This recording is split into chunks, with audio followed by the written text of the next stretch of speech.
But in the 2000s, you see two, I think, trends that are happening in Ukraine. One is an increased desire to cooperate with NATO and an increased desire to make particular units within the military able to work with NATO and to provide assistance and collaborate in Iraq or Afghanistan or wherever.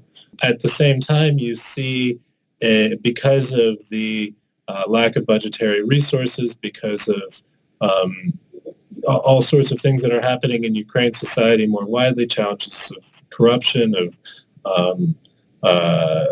competition between different factions in the society, a weakening of much of the force, that there was relatively low readiness. There was, come 2014, that there was important structures that were necessary for warfighting that were no longer supplied. And an important example is logistics and the ability to provide food and water to forces.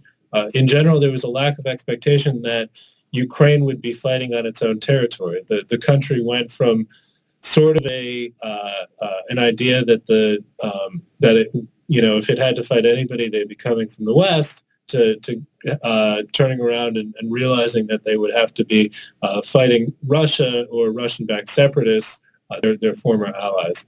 And this shift, the Ukrainian defense forces, as many people have commented on, weren't ready for it. The number that sticks in my head is, out of a ground force of 140,000, in February 2014, when the defense forces were asked to deploy, only some 6,000 people were in fact ready to deploy.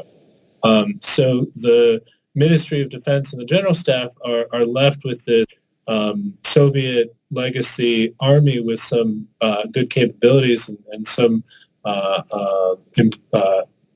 areas where there's high capability, and are left to modernize that and get that ready to fight again in the East. And they do a good job in a number of areas. There's quite a few aspects that have, at least when I went to Ukraine in 2015, where there was dramatic improvement very quickly.